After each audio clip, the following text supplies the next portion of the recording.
大家好，我係多多昌，歡迎嚟到我嘅 channel。今日同大家講下點解會有牙周病，點樣去識別牙周病嘅症狀。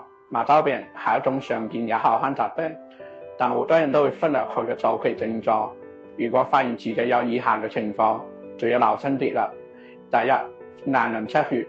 如果你刷牙嗰陣發現牙刷上面有血，或者食嘢嗰陣食物上面會有血跡，甚至冇電到牙齦都會自發性出血，咁就要警惕係咪有牙周病啦。第二，牙齦嘅紅腫。當牙齦變成鮮紅色或者牙齦紅色嘅時候，仲有腫脹、鬆軟，一定就會出血或者疼痛，呢個都可能係牙周病嘅信號。第三，口氣問題。如果出現咗口臭，而且透過刷牙、漱口等口腔清潔方法都冇辦法改善，咁可能就係牙周病引起嘅。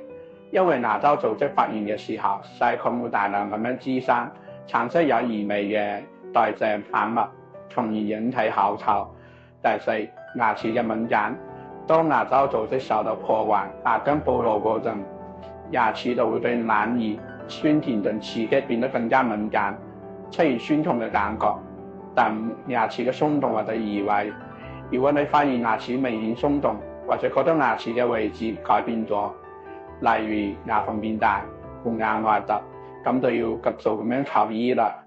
如果你發現咗自己有上述一種或者多種症狀，好可能已經患上牙周病，所以一定要留心自己嘅口腔健康，唔好等到問題嚴重先嚟處理。關注我，呵護你嘅口腔健康。